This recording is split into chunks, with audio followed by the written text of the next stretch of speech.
Excellent. And I'm going to mute very soon all of you maybe, and the ones who are going to speak are going to just raise hand or just tell us to continue. Okay. Yes, Esmeralda. Okay, yeah. So thank you very much, Gurkan Bey, for welcoming the participants.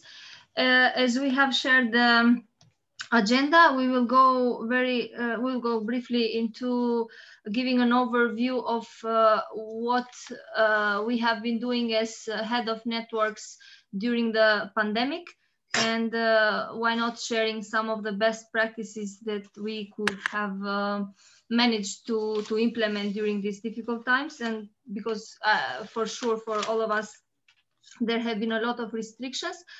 Then we will possibly discuss about the partnership development, how it has been cooperating during the times of the pandemic at local level, national level, and at international level.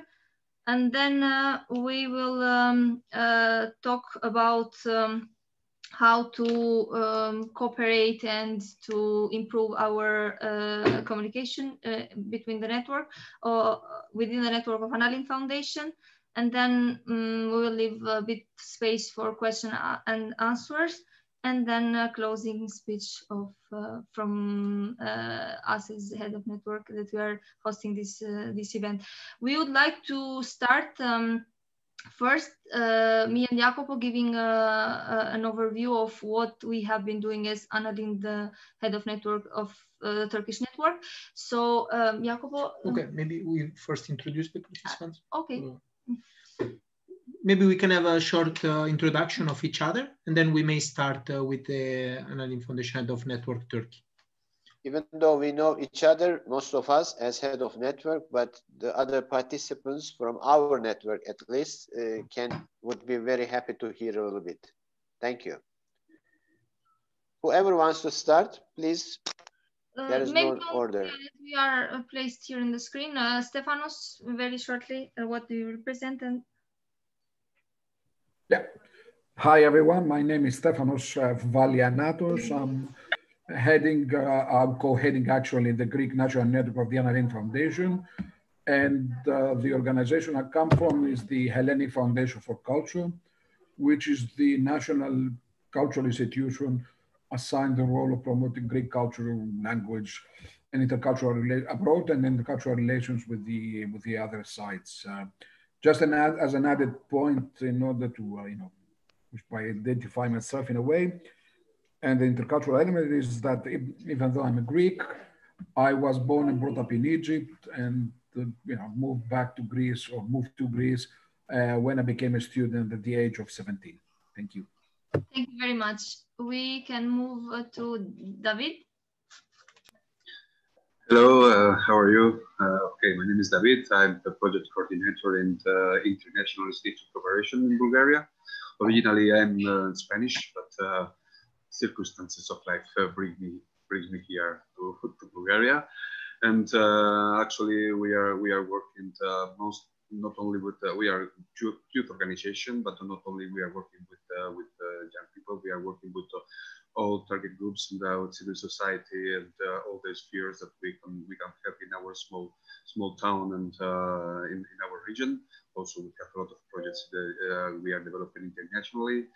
But maybe then Kostadinka, she can explain better from where we are working and from where, for instance, we are head of the Annalyn and so on. Thank you very much. Thank you. Kostadinka? Hello, do you hear me well? Yes. Okay, nice to meet you all, known and unknown faces. I'm happy to be with you, and later in several days we'll be again together on the network meeting. What we're doing, David mentioned the youth sector, but it's maybe the visible part. We are doing a lot of cross-border cooperation projects. It's the cross-border cooperation with Greece, as we are in this area, and cross-border cooperation with North Macedonia. We have some projects connected with Euroscepticism. We have other projects related to social policies. So it's quite diverse, the activity. And we will come back to this. We will have the chance to have a wide overview of the activities. It was just a quick introduction. Thank you. Okay, thank you. Thank you. We will pass to Robert.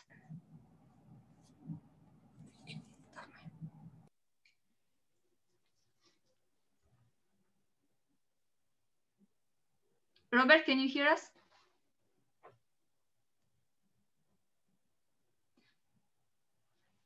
Okay, we go to Dorentina. Good evening, Esmeralda and other colleagues. Can you hear me? Yes.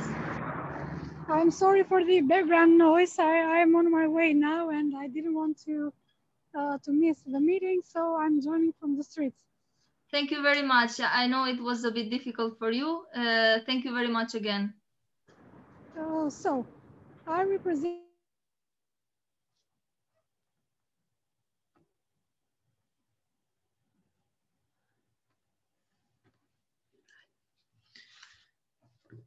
I think we are. Okay, maybe we can. I think Dorentina is facing some technical issue, so we can proceed maybe with Mrs. Yelda. Good evening, everyone.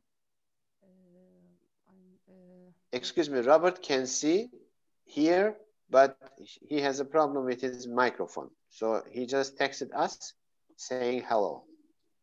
Okay. Please, Yelda Hanım. Thank you. I'm working in Keçiören municipality, which is located in Ankara. We are a member of Anonim Foundation Turkey network since 2000. Yeah, we can barely sorry, we can barely hear. Okay, I try to speak loudly. Do you hear me? Yes, maybe if you have a microphone, if you can speak next to it. Can you hear me now? Yes, we will be back soon. Just one moment. Okay. I'm working in Keçiören municipality in capital city of Ankara, and we are a member of Anonim Foundation Turkey network since 2012. And I'm happy to introduce with you. Thanks. Thank you very much. Dorentina? Yes, may I go on now? Yes, we can hear you very well now. Okay, good, thanks. So as I was saying, I represent Albanian Media Institute, which was appointed as the head of the network for the Anonim Foundation in Albania in February 2020. So basically, I'm new at the organization and also at the Anonim Foundation. Albanian Media Institute is focused on We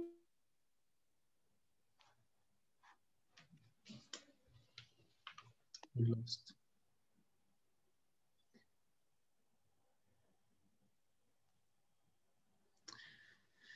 Unfortunately, we lost the connection. Meanwhile, we can read the message from Mr. Robert. He texted us. He's director of the Institute Povod in Slovenia and head of network in Slovenia, working on international development cooperation, transnational programs, also with the European Union and the UN, particularly on global education and implementation of the Agenda 2030 with the United Nations.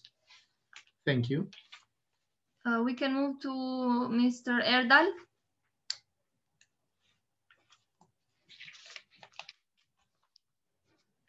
Please unmute your mic.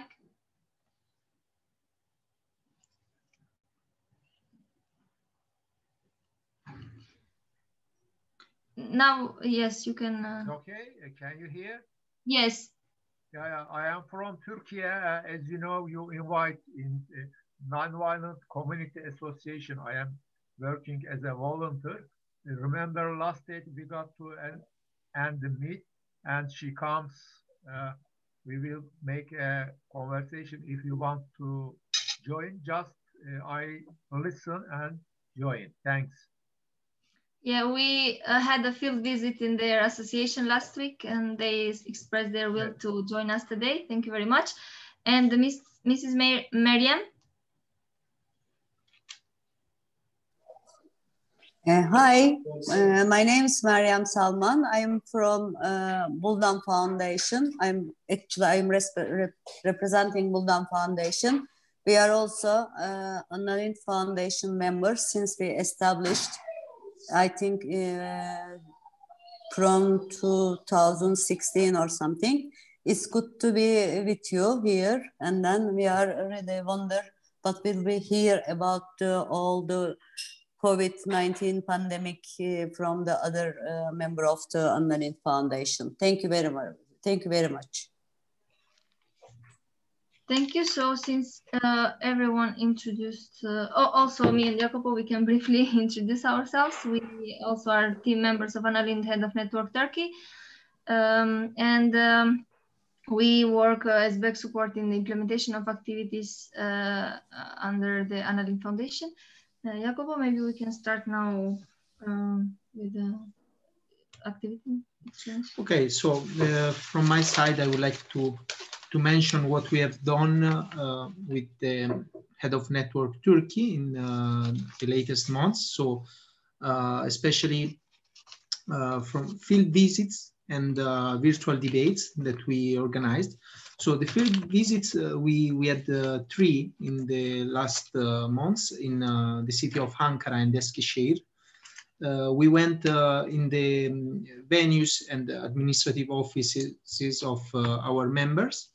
There we held those meetings, inviting also other representatives of the national network Turkey of Annalint Foundation. And what we did, of course, we had the chance to speak about what has been done so far. We welcome new members in the network, and we introduced them to the values and to the activities that we carry on during these months. And there have been, I think, very fruitful meetings. It was always very interesting to meet and to share our common values. Also, we had the chance to understand more about some technical issues. For example, some representatives were interested about how to apply for projects to the Annalint Foundation. So these meetings were very useful for those aspects. Also we held many debates. We had, I would like just to mention very briefly, we had the national student debate. We discussed about the modern media and how those fuel prejudices. We had 4 international debates, so multi-country debate number 1, 2, 3, and 4. One was about banning cigarettes from society. The second one was about the protection of national identity as a possible reason to restrict migration. The third one was about global warming, and the fourth one on green energy. Then we had also other 2 debates on intercultural trends. One was on the concept of national identities in the era of globalization, and another one about social entrepreneurship as a possible solution for massive unemployment. Those, from my point of view, were extremely successful events because we had a very mixed, heterogeneous group with participants from many countries. Like in the last debates, we had participants from, I think, 12 or 13 different countries from the Euro-Mediterranean region. It's a way on how we work on intercultural education as a way to make youth more responsible and engage them in the civil society, and to also perceive the diversity as a value. So perceive the diversity in our countries as a value rather than as a threat. Mm-hmm. Okay, so other than the activities that Jacopo mentioned, we have been conducting some trainings at national level for the network members. The trainings have been mainly focused on fundraising and capacity building. The main issues discussed in these trainings were, of course, to foster more intercultural dialogue within the network of Annalyn Foundation, but as well as to increase the capacity, working capacities of our members within the civil society sector. We have introduced them with different funding opportunities. First of all, this year was a really important year, let's say, because Annalyn Foundation itself proposed two calls for project proposals this year. One was on intercultural, and the other one was on research projects. So, by the way, our head of network co-coordinator was, we started to implement the project that was funded by Annalyn Foundation on the first call for proposal, Annalyn Virtual Academy, yes. So apart from these other funding opportunities that are being offered at national level, mostly are from the government, Turkish government, or Ankara Development Agency that time to time offers this opportunity, grant opportunities, as well as embassies are quite active in this sense to support civil society organizations. Apart from trainings, we have been implementing also Annalyn Foundation talks, ALF talks that we call them, and outreach events. The last outreach event was organized with the participation of the ambassadors of 42 countries that are based here in Ankara, 42 countries, member countries of the Annalyn Foundation. This is more or less, I guess, in the terms of the activities that we try to involve our members. Recently, most of the activities have been shifted online due to the pandemic, but still we have for the upcoming months some activities in person to organize, and hopefully the next year we can start reorganizing them as planned. Maybe now we can start giving an overview from your national networks, what you have been doing so far. Stefanos, would you like to start, please? Stefanos, sorry for interruption. I would like to have a cup of tea with you. You know, tea is very important for especially Turkish people. And the main message of that ambassadors meeting was, let's have a cup of tea. You can take your teas and coffees if you like, or I guess you have already got it. I'm drinking water today, and I'm very looking forward to hear your achievements under this network support scheme. So please, thank you. Well, I must admit that we haven't been very active as a network per se, even though we try to do what we did as a net during at least the crisis. Mercedes opened up as a headship per se. We just organized one or two regional events, two national events where we can exchange views, a kind of a psychotherapy, you know. But on the other hand, what we try to do is open up the space and just introduce to the network members the activities of our independent our members, and therefore they could join in those respects. And this is in a way because some of us or some of our active members were blocked in a way, or their activities were so much blocked that they didn't have much of, they weren't in such a good mood in order to be very active. That's, to be honest, on the one hand side. On the other hand, there are others who tend to be part-time civil society activists in a way. And a lot of them were pretty much preoccupied with the making ends meet rather than with the other thing. On the other hand, this gave us the opportunity to have some, as you've said, around a cup of tea meetings, and where we could have a first image picture of how the COVID-19 has affected at least some of the activities of some of the institutions. And some of them were severely affected because they couldn't really deliver what they are supposed to be, especially in cases where they had to do with supporting young children or disadvantaged populations and so on and so forth. The other challenge we have is how some of the activities or some of the projects that they were run by some of the institutions, how they had to reverse to the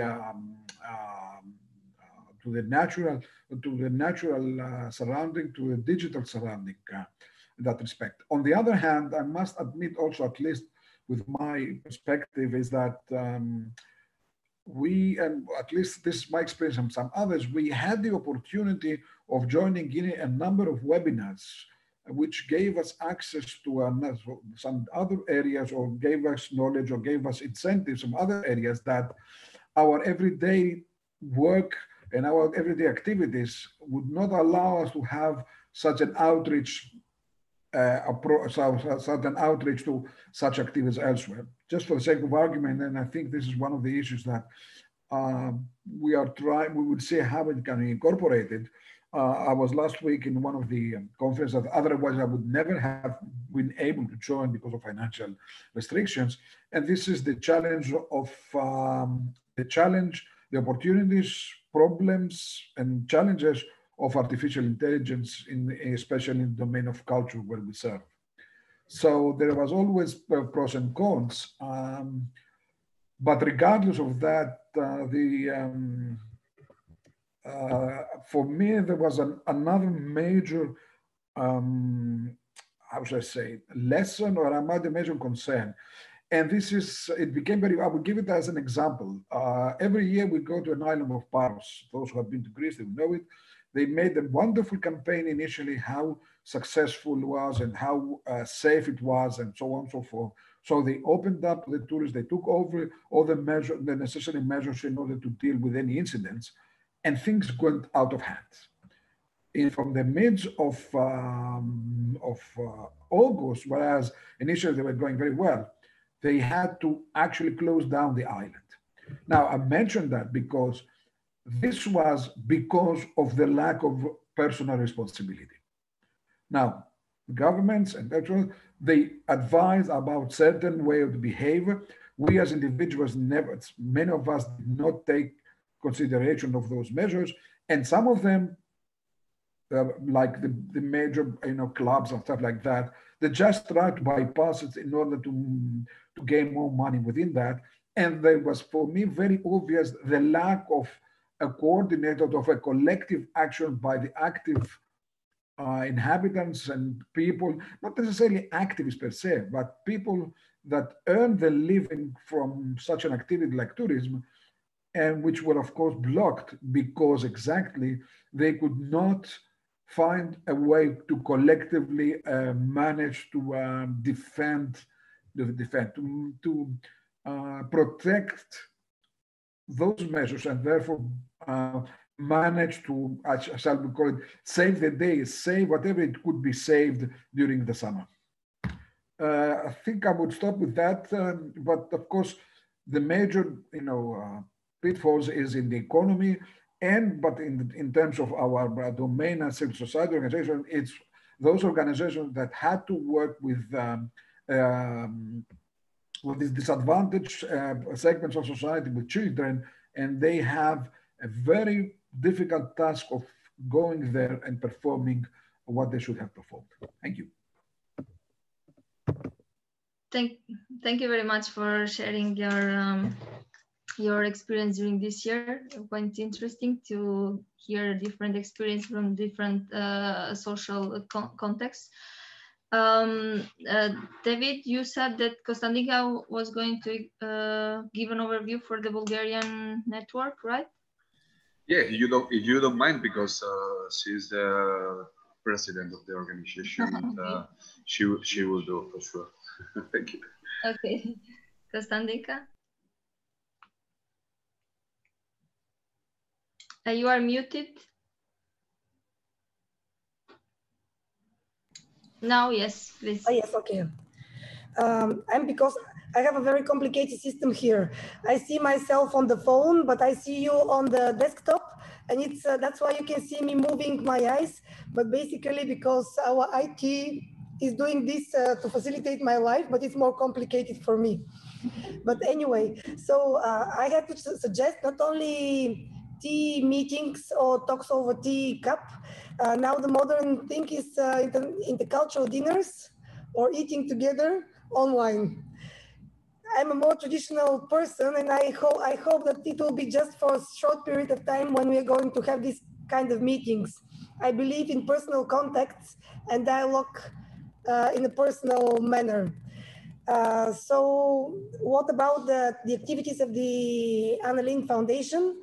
We have still not started the NSD support. We have still not signed the support. It will happen maybe the next month. But meanwhile, we have organized several meetings in Bulgaria because it was too late. If we have to wait the support, we are trying to somehow connect other projects and also promote the activity of Anna Lindh. And we have organized 2 meetings in Bulgaria in the last months. People are very open. They are really willing to have this kind of contact in these meetings. We have also to reconfirm some of the membership because basically the network was not so active in the last years.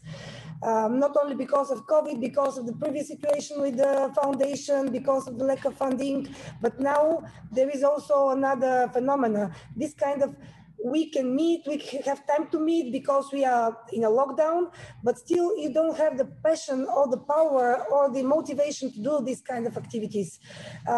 This is my impression. A lot of young people can do things online or through all the resources that we have, but most of the people prefer to have this contact. So we organized the meetings, they were very positive. Meanwhile, we are feeding them with webinars, information from the members and from us. Also, we share with them all the resources that the network shares with us.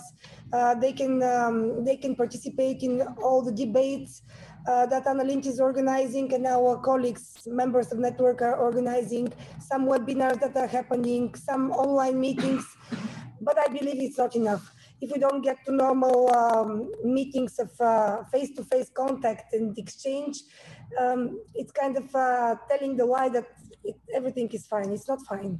We really need to have human communication. It's just a way to maintain somehow the dialogue. I know, but it's kind of it cannot substitute the real dialogue activities.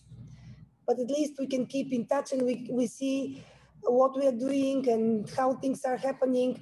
Of course, there is an element of innovation, but I believe that it will be very fruitful if we combine this innovation that is happening now with the real work that we are doing in the dialogue activity work. And then we can really have, how to say, utmost effect. Because this is what is happening is also really important, this international and online communication, but we have to combine with the face-to-face meetings. And I also support Stefanos that people are really out of energy, out of motivation. Although we have more time now, it doesn't have the work does not have the same impact as we had in the past. Yeah, and also how easy we are used to learn how to have this social distance, this to don't have social contacts, so on. So we need to fix this as soon as possible. Just to add. Wait.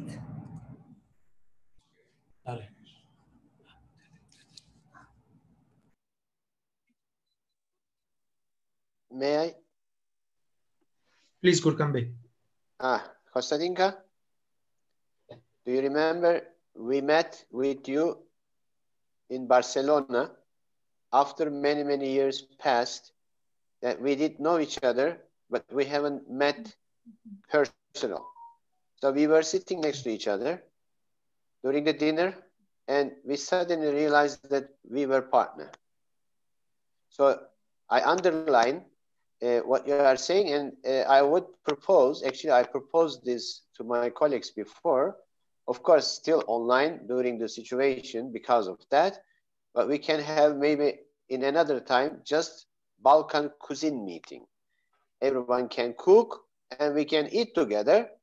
Just unfortunately, we wanted to invite all of you for in our program. It was planned to invite you to Istanbul and or Ankara and to have this gathering together in person. But unfortunately, due to this reason, what you are saying is really bringing this idea is achievable, at least, not only during drinking chai, but also eating. In that, the first meeting that we had with ambassadors, excuse me, Mr. Nabil Al-Sharif also had come to Turkey and visited us. It was so precious and very important to have upper level and grassroots level communication with members and the political level and the other NGO level activities. So thank you. Thank you, Gurkan Bey, for this intervention. We may pass now to, Dorentina is lost. Robert, again.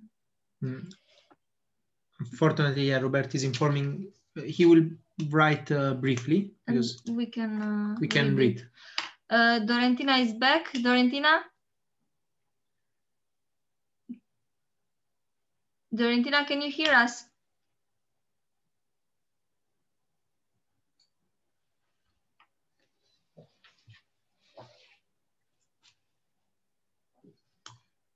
So Dorentina, can you hear us? Okay, maybe we can continue with the. But let's wait. Robert.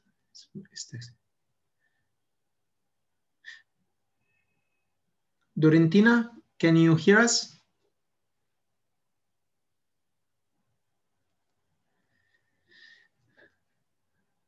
If not, okay, if we can just wait one moment for Robert to write in the chat so we can read from his side what has been done.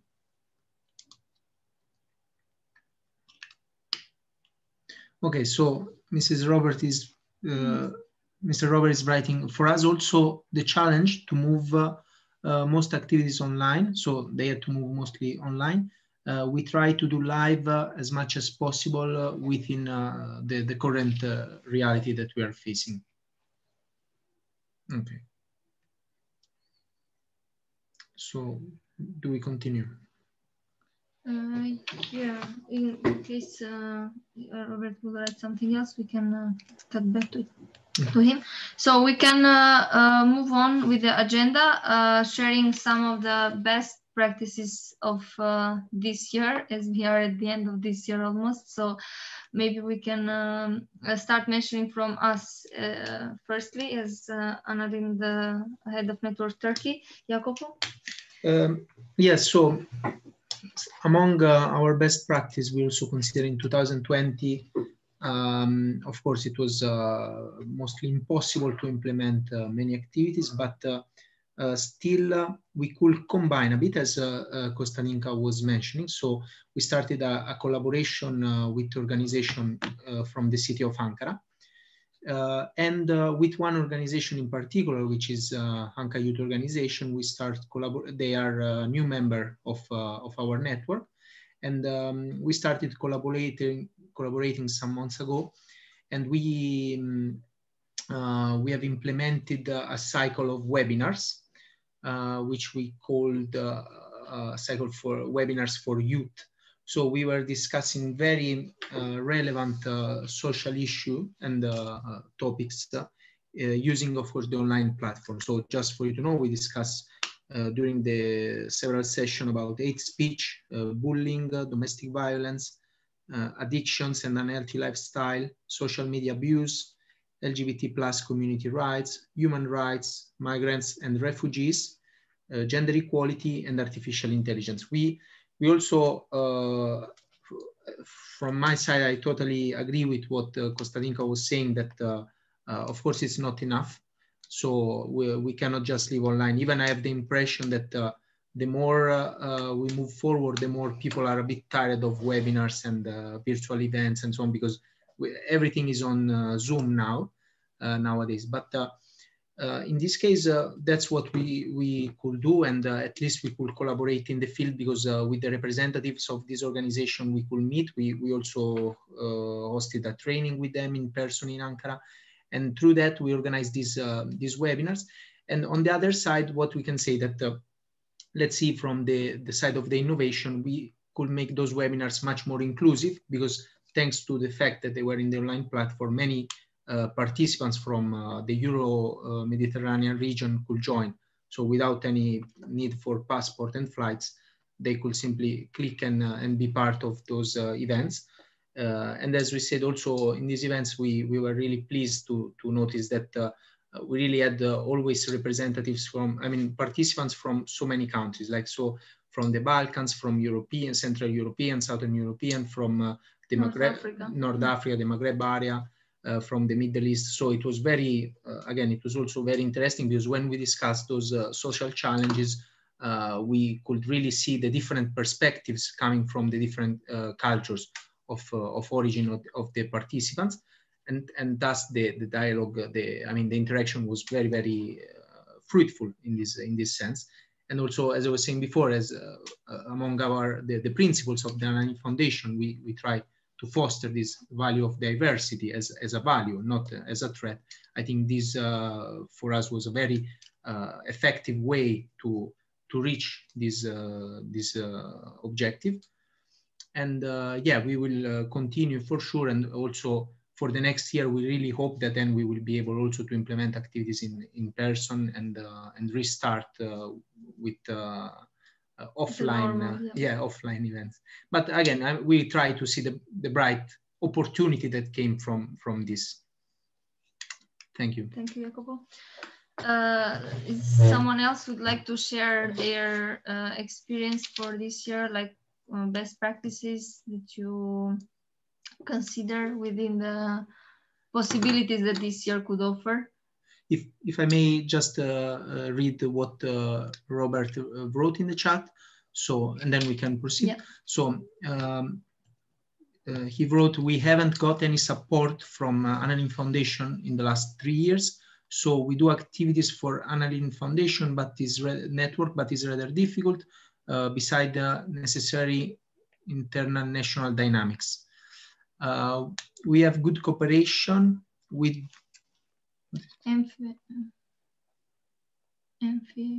MFA and national platform to combine activities. So in this time, co-hosting with other networks, and okay, they're doing co-hosting events with other networks and institutions that took place more often.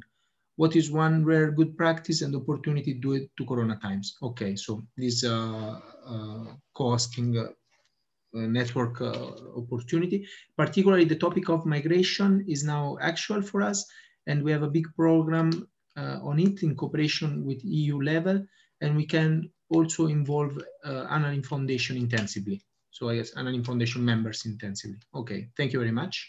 Thank you. So back to the agenda and to the sharing best practices. Someone would like to share some of the activities that they consider to have been the best practice for this year up to now?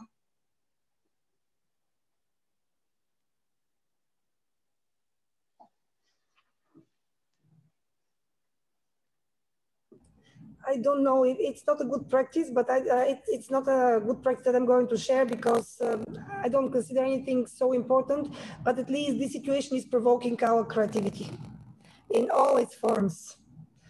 And our entrepreneurship, because we have to finalize activities, we have to be active, we still have to survive. And the situation is so tight and so difficult that we are in the corner looking for solutions. For sure, it will finally, this combination of different solutions will come as good practices. I don't know how it will end, but at least it's provoking our skills to adapt and skills to react, and also makes us more patient. maybe tolerant as well, I don't know, and wait when the right moment would come, but also creative in order to be somehow to survive, to be still there, to be still useful, and to be in service of the society. Thank you very much. Definitely, we agree with you. We also have, as actors of the civil society, we have been a lot challenged this year, and definitely we have developed some new skills in this sense that we didn't know that, because we hadn't faced this situation before. Stefanos, would you like to share anything? Yeah. Actually, it's 2 points. I mean, it's one activity. It's not a civil society per se, but it's from the cultural domain, or at least from the music domain, on the one hand, but also I would like to criticize something else that was heard. So in that respect, first of all, it was a symbolic one, but one which really, because music can really talk to your soul in a way. And this was initially one of the leading musicians. Those who are familiar with Greek music, it's Alkistis Protopsalti. Maybe Gurkhan might know it. In any case, so what they did is during the harshest moments of the lockdown during the first during the spring, they took a bus, an open air bus at the top of it. They established some musicians, and they were touring the city and playing music in different parts. And they made sure that they stopped for a longer period, say outside the main hospital of Athens, where they dedicated some of their songs to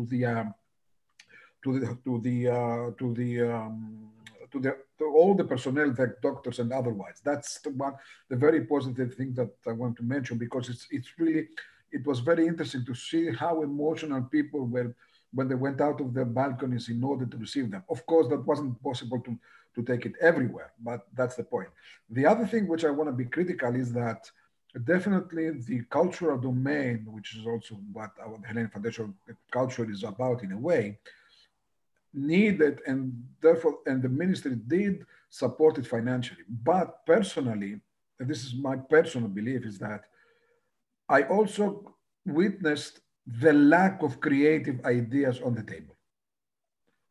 And this is something that we need, and this is where innovation and creativity is essential, because yeah, it's fine to support them financially or to survive, but this was at the same time, those by definition creative sector, they didn't bring on the table such ideas that could actually be supported, and therefore not only be financially viable for a while, but also contribute with something else into the wider the psychological, or all the other things that arts and letters are providing the people at large. Thank you. May I? Yes, please. Stefanos, you inspired me, not only cuisine of Balkans, but also music. So I have a proposal: 2 main dishes of each country and 2 songs or music during the dinner. Maybe we can organize this as a next, not as innovative as you expected, but at least for us can be a little solution. I totally agree with you. Gilkan, I also propose that we can make maybe a concert. With 2 songs, we can make a Balkan concert. That could be even much better if we could have done it before the General Assembly, which is going to be held by the end of this month. We don't have too many days, but we are not too many people as well. Why not? That can be very interesting, even presenting during the General Assembly. As you remember, I was supposed to drive our women refugee caravan to Slovenia, and then after that, driving to Brussels. It's suddenly stopped and everything blocked. What could I have done? So this is also actual contribution to our General Assemblies during those 42 countries. Thousands of people are coming together. Very good idea, I agree. But let's work on it. Why not? Maybe we can select a common song together and we sing some parts of it and we can share it during the General Assembly as a good surprise. What do you think? Or even later. I mean, I'm very fast in doing things. Esmeralda and Jacopo knows very well. So or even later, maybe we can propose this format. Maybe we can propose this format for sharing culture, because finally Analint is for dialogue through any means. So maybe we can propose series of concerts that we can follow, not only webinars, but something that people can enjoy, and also it's good for the well-being. All right, yeah, definitely. It is at the network strategy, which is being prepared now. Today, there was also a meeting about that for the General Assembly as well. That's also a good proposal. We can propose it for the next activities, but we can give the taste of it as a very little, maybe sample. Why not? Why not? We have like Mediterranean music from Spain, Greece, Turkey, Balkans to Bulgaria and Slovenia and Albania. Maybe we can even include Italians, because I have one Italian here. What do you think? Please by proceed. the way, Gurkan, yeah. 2 years ago, this was a project, not a project, program, a Europe Aid program about Turkey, which was on the Euro-Turkish intercultural relations, and we applied for one. We didn't get it, but I think the general idea is still valid.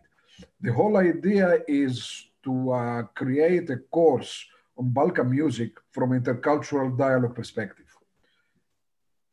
In what sense is that all the music, all the traditional music have, in reality, is the result of a dialogue between the different cultures, and therefore they are influenced by each other.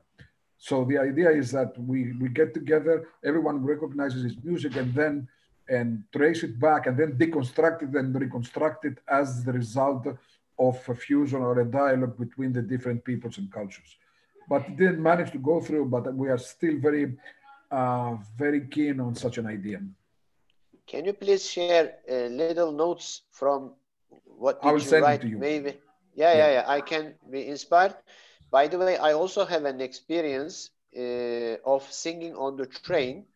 There was a project we started from the east part of Turkey. We rented a train and then we stopped every city and we reached to Istanbul. So it was singing on the train. It was amazing. There were from different countries, and we even composed a new song during the journey. So why not? Why not? Eating, listening, besides or in addition to talking on these online platforms. Why not? It was our group as well present there. Definitely, yes, I do remember. Of course, they were there. Project again. Yeah, you initiated, but we also contributed somehow with nice musicians. Definitely. It was amazing. And we were, there was also a TV serial program, documentary program, Turkish radio and television, and I can even share with, you do have it, with our network members. It was called The Reason is the Music in Turkish, Müzik Bahane. It was a documentary as well. Even Esmeralda and Jacopo don't remember because they were not born at SNJ at that time, but it is time, I guess, for this. I guess this is one of the fruitful output of this gathering, this Balkan gathering today. Please take notes, and Esmeralda and Jacopo, let's initiate. Go forward.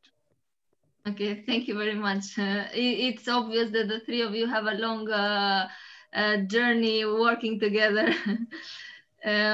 So we asked Robert if he would share something, but since he didn't write anything yet, we can proceed further with the partnership building within the national network especially, and how it has mobilized the network to be more active within this year. Jacopo?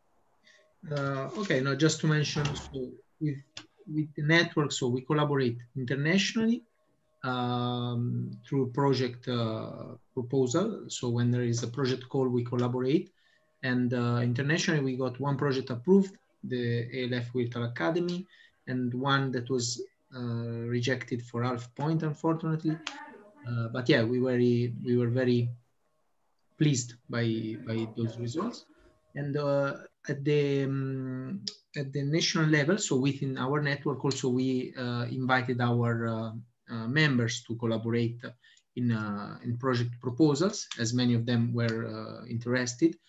So now, for example, we are writing a project on environment and global warming, and we involve two partners from our network. So they are also learning. We are also in somehow giving some guidance on how to proceed in project writing, in the submission, drafting the budget, and so on. And what to say also that, well, yes, also during this, as we were mentioning, during the field visit, it was every time it was good opportunities to welcome new members. So what we did in this 3 field visit in 2020, welcoming the new members and also starting with them to collaborate, at least to be in touch, being informed, offering them the new opportunities. And as I said, for example, in this case, one organization in Ankara was a new member. We start collaborating in these activities of the webinars and so on. So it was always a good opportunity also to empower those new members and to enlarge our national network. Yeah. Yeah, you want to finish then? Yeah. No, for continuing the field visit, that to mention that it's really a chance to start collaborating with the members. Last Friday we had a field visit in one association here that works mostly against working against violence against. They had to emphasize this, that it's not only violence against women, but against nature, against animals, against everything. So we are starting an initiative with them. They invited us for another visit. We'll go next week, and we will start a good project with them. So we will update you afterwards about it. Any of you would like to, oh no, first we go and share the best practices of Robert. So as Robert wrote, we can just read about the best practice.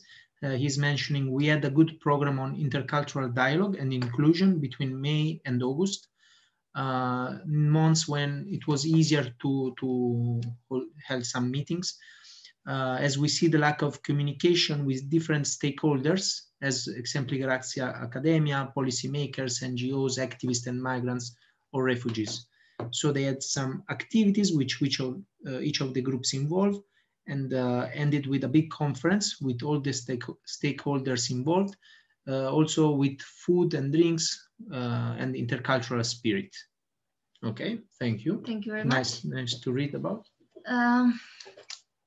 Any of you would like to share something about the cooperation within the national network with the national members of your respective networks?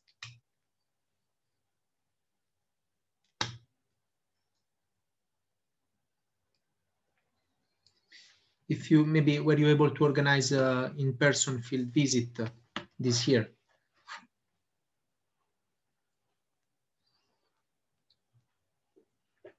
Or any other initiative?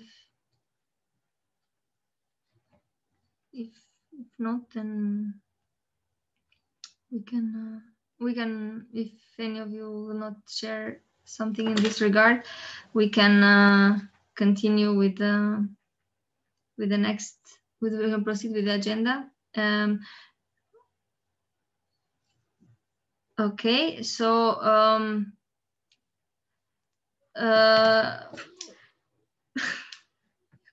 well, yeah, well, I guess then we have some space for possible questions and answer. If anyone would like to add something also out of the agenda, if there is anything else to mention. I just wanted to ask something in general, which has to do, I mean, it's the overall picture is that, did you, in each country, I mean, we've discussed the coronavirus in relation to civil society, but this is I just elevate it to a different level, is that, which might be a little bit, silly in a way, but still, have you faced conditions of populism and this kind of conspiracy theories in your country? Just want to cross-cut what's the narrative in the other countries, like this one or the other, and others would say, oh, you are a chicken, you're afraid, that's why you're not going out, and you're afraid of the coronavirus, but it doesn't exist. And it might sound as for me as a funny thing, but in reality, personally, I think this is a pretty dangerous condition at the end of the day, and this is why I'm bringing it into the equation, which if this is really a trend that exists, then an issue of what we might label as media literacy is another thing that we will have to put in the agenda, because in such difficult and very awkward and complex conditions, this becomes a very sensitive issue.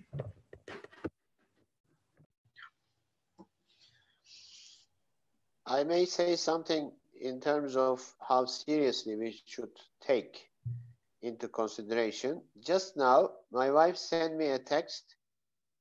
A friend of her had a sister, 30 years old, was pregnant, passed away because of that, but they took the baby out. So she lost her life in 11 days. She was totally healthy and everything was normal, going all right. So this kind of theories in terms of what Stefanos said is, I guess it's very common, isn't it? Esmeralda and Jacopo, you are more facing people on the street, and it's taking to react according to the rules, very basic rules, too much time to really internalize it and to implement. Even there are lots of, let's say, theories. Even chips are coming inside of the body, whatever, you know better than I. Esmeralda, Jacopo? Yes, I mean, if I had to answer to Stefano's question, if there has been any conspiracy theories and speculations in our country, yes, I would say for both Albania and Turkey. I've heard many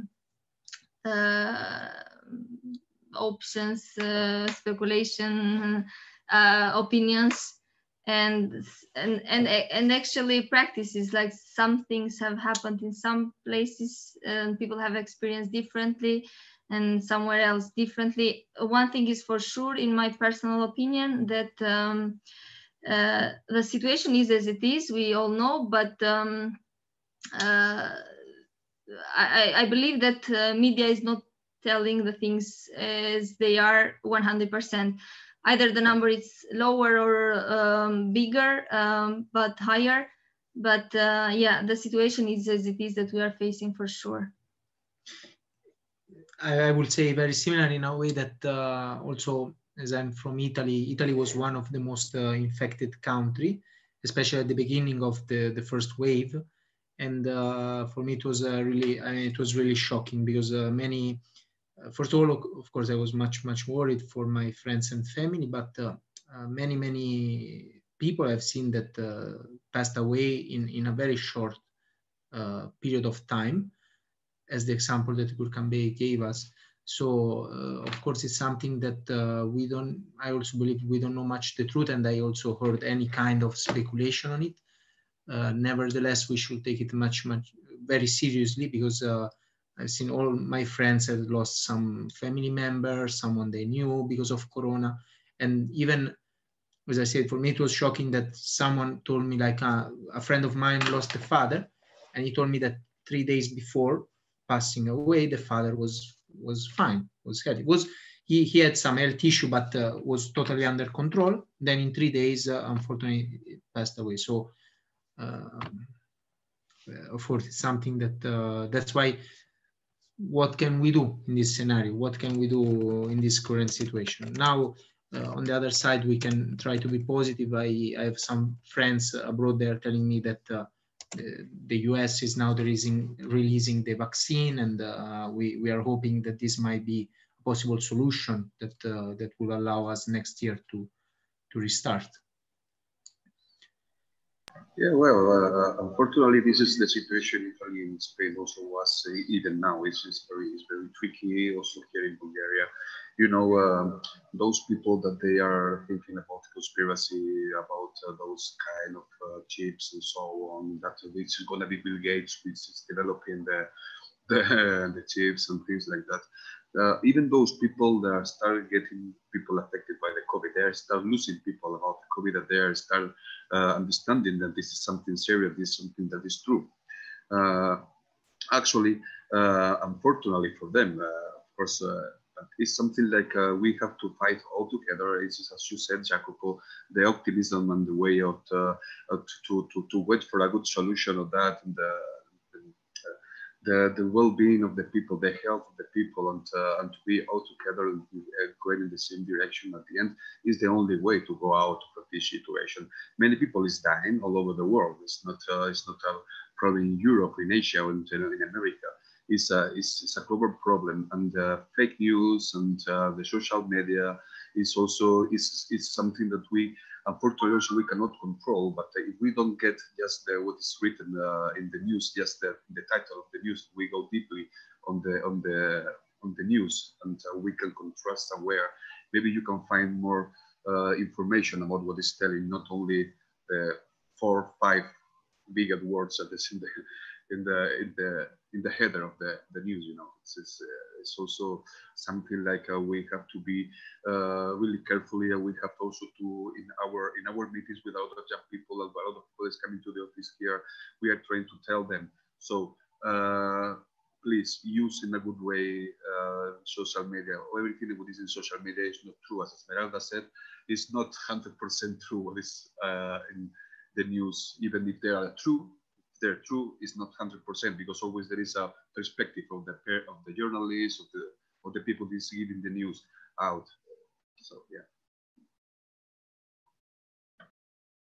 Well, may I add just something very briefly? For me, also something that I've noticed that at the beginning, especially, then now it changed, but at the beginning, being a foreigner was not very easy, because of course there were much more. It's totally, for me, it's 100% understandable. It's totally understandable. So I was not even too much surprised, but I realized how in that moment, being someone coming from another country, you know, living in a country like Turkey that is very, very hospitable, I always found really amazing hospitality by Turkish people. But in that moment, I realized when it was clear that I was a foreigner, for example, I saw the panic in some people's eyes, you know, and so it was difficult. And this in my case, as in many other cases, as in every country, let's say, because people, of course, were panicking. So someone coming from abroad, they didn't want much to interact. But I'm saying this because also for me, in that case, this was a bit of a challenge when we speak about the intercultural dialogue, when we speak about you know, sharing some common values. This was also a very big challenge, you know, and somehow it blocked us. It blocked our maybe possible solidarity and so on. Yeah. But it's absolutely, to some extent, maybe it united us because it's a worldwide problem. So we are all in the same boat. But on the other side, I found it, you know, it was a bit blocking, of course. So that's why also I say, okay, at least, as we were saying, also as Costanica was saying, at least we could keep through the online, at least we could keep a bit of a dialogue that's what was the best we could do. Because in the real life, it was a bit hard sometimes, really facing, not, I would not say discrimination, but a bit of concern. It reshaped some of the main values and common understanding, let's say. So if any of you would like to share something like last words, and then we might go to the closing speech by Gurkan Bey. Thank you very much. In terms of the questions, let's say, raised by Stefanos, I would like to say, thanks to our volunteers that we hosted more than 20 during pandemic. They were really changing things in terms of helping others and helping to the society in terms of environmental aspects, in terms of elderly people or disabled people, or involvement and inclusion of young people.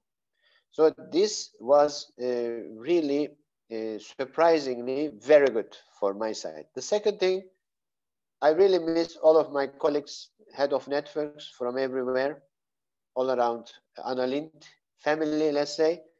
And I'm very pleased that you accepted our invitation to meet our dear some of network members. And I am looking forward to doing a field visit in Denizli, for instance, to visit Meryem Hanım, or we are always in touch with Keçiören Municipality, Yelda Hanım, or any other.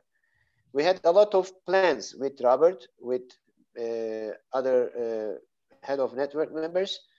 When we meet in Slovenia, that would be very interesting activities. But we are overcoming with the issue somehow. But what is the most fruitful outcome of this gathering? I really want to appreciate your participation, as I did know you had other things to do as well. We are going to make some music or use music to overcome this virtual life.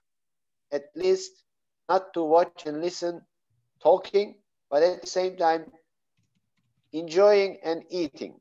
And thank you very much for this proposal. I guess I kept my promise to finish it before the duration given. So I'm happy that we made it. And I want to close this meeting with what, Jacopo, can you guess? Virtual yes. hug. Yes, virtual hug. Virtual hug. Please do like this. Virtual hug to each other. We cannot make it now in person, but virtually we can make it. So have a nice evening. Take care.